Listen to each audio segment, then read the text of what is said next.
श्रिय कृष्ण गृहीत मानसा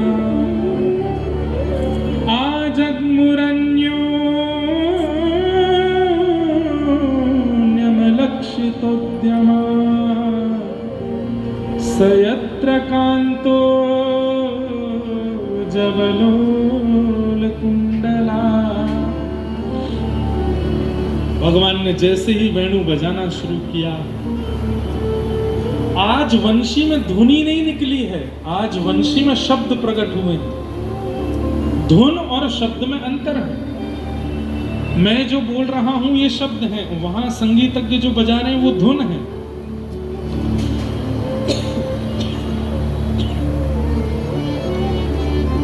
लेकिन आज वंशी में धुन नहीं है, वंशी में शब्द है।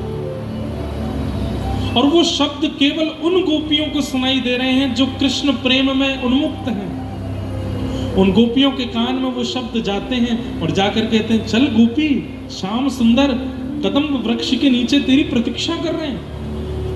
और वो गोपी उसी समय अपने सारे कार्य भारों को छोड़ करके वहां से दौड़ पड़ती है कृष्ण मिलने के लिए। मानो जैसे अभी तक तो गोपियां जैसे नाटक कर रही थी गोपी होने का, अब पता चल गया कि हम जीवात्मा हैं, वो परमात्मा है, दौड़ पड़ी हैं। कोई तत्परता से पति को भोजन करा रही है, कोई कह ही नहीं सकता कि अभी इसी वक्त छोड़ के भाग जाएगी। उसी समय कानों में शब्द आया, अरे गोपी कृष्ण तेरी प्रतीक्षा कर रहे हैं। वो गोपी तुरंत दौड़ी। कोई अपने बालक को खिला रही थी, जैसे ही कानों में स्वर आया बालक को वहीं छोड़ करके दौड़ी। कोई अपना श्रृंगार कर रही थी, आधे श्रृंगार में दौड़ने लगी। असंख्य गोपियां उस चंद्रमा की छांव में और यमुना जी के तट पर एकत्रित हो गई।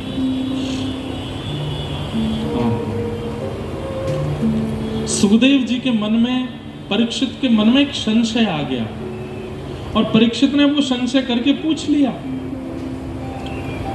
कि नाथ, ये गोपियां भगवान श्री कृष्ण के प्रति कांत भाव रखती हैं। कांत मतलब पति। और भगवान के प्रति कांत भाव रखने में कहीं ना कहीं सूक्ष्म काम भी आ जाएगा। क्या भगवान इन गोपियों को स्वीकार करेंगे? और क्या इन गोपियों को ऐसी भावना ठाकुर जी के प्रति रखनी चाहिए जिसमें तनिक काम प्रकट होता हो? बहुत ध्यान से सुनिएगा। परीक्षित का प्रश्न समझ गए?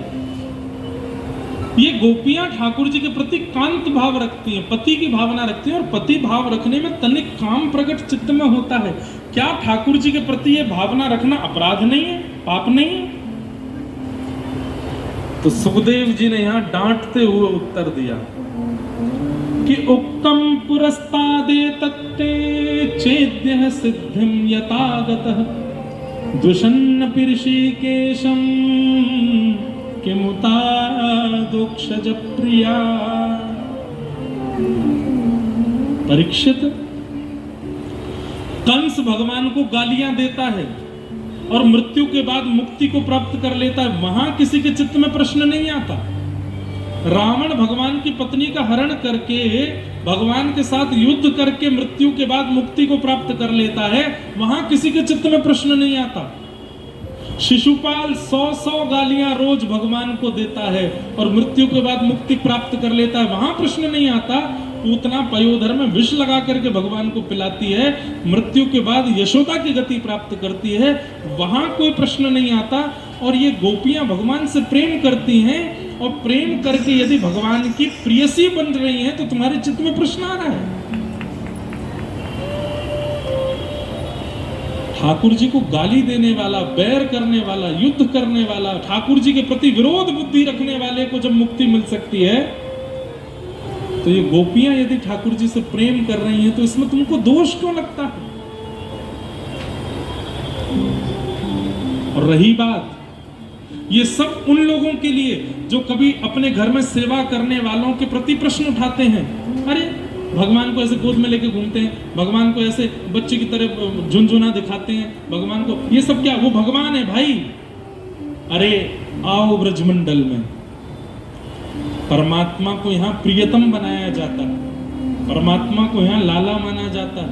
हमारे बिहारी जी में आज भी घंटी नहीं बजती आरती में, क्यों? छोटो सा लाला है, घंटी जोरते बजेगी तो डर जाएगा। आज भी बिहारी जी की मंगला नहीं होती, 7:30-8 बजे ठाकुर जी की सुबह की आरती होती है, क्यों? लाला है, धीमे धीमे उठेगो, जल्दी थोड़ी उठेगो, छोटा लाला है। जब भगवान से बैर करने वाले मुक्ति प्राप्त कर लेते हैं तो गोपियां तो प्रेम करती हैं ठाकुर जी से। आज खुल के कह रहे हैं, प्रेम नाम की वस्तु यदि कहीं घटेगी तो केवल कृष्ण के साथ। संसार में अगर प्रेम घटाया तो बदले में धोखा ही मिलने वाला है, बदले में केवल निराशा ही मिलने वाली है, बदले में उस प्रेम को निचोड़ करके उसको बर्बाद करके दे दिया जाएगा। प्रेम के बदले प्रेम नहीं मिलेगा। केवल कृष्ण है जो प्रेम का सही प्रत्युत्तर देना जानते हैं और कोई नहीं जानता।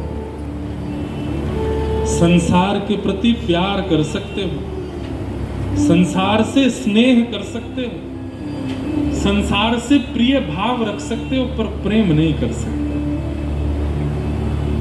प्रेम तो केवल कृष्ण।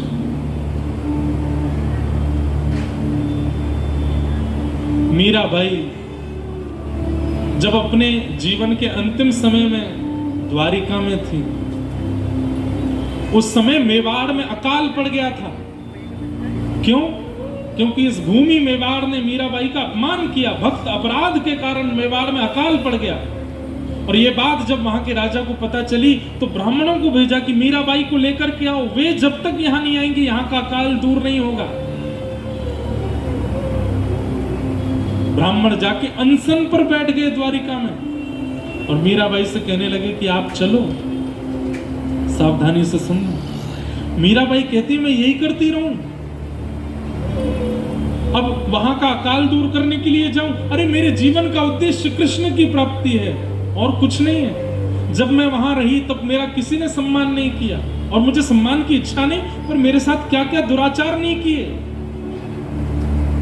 ब्राह्मण रोने लगे, वहां बच्चे भूखे मर रहे हैं, वहां हालत बहुत। बोले मैं अगर अब वापस गई तो फिर दोबारा कृष्ण के पास नहीं आ पाऊं। मैंने पूरा जीवन समर्पित कर दिया है, मैं वापस मेवाड़ कैसे जा सकती हूं? जब अनशन पर बैठ गए ब्राह्मण, कोई रास्ता नहीं दिखा मीराबाई को, उनके कारण ब्राह्मण प्राण त्याग देंगे, तब कहती है मैं एक बार द्वारिकाधीश से पूछना चाहती हूं। और तब मीराबाई अपने जीवन का अंतिम पद गाती, साजन जो जानो सुध लीजिए, जैसे चाहो मेरी सुध ले लीजिए। और अब पूरा पद मैं नहीं गाऊंगा, बहुत भावुक प्रसंग है। अंत में मीराबाई कहती हैं, मीरा के प्रभु गिरधर नागर, मीरा के प्रभु गिरधर नागर। मैंने जीवन भर आपको गाया, जीवन भर आपके लिए रही हूं, आपको अपना सर्वस्व माना। अब ये क्या प्रपंच आपने किया है? मेवाड़ में आपने अकाल कर दिया, ये ब्राह्मण लोग समुद्र के तट पर अनशन कर रहे हैं, मैं वापस नहीं जा सकती। अब आपके बहुत पास आ चुकी हूं मैं।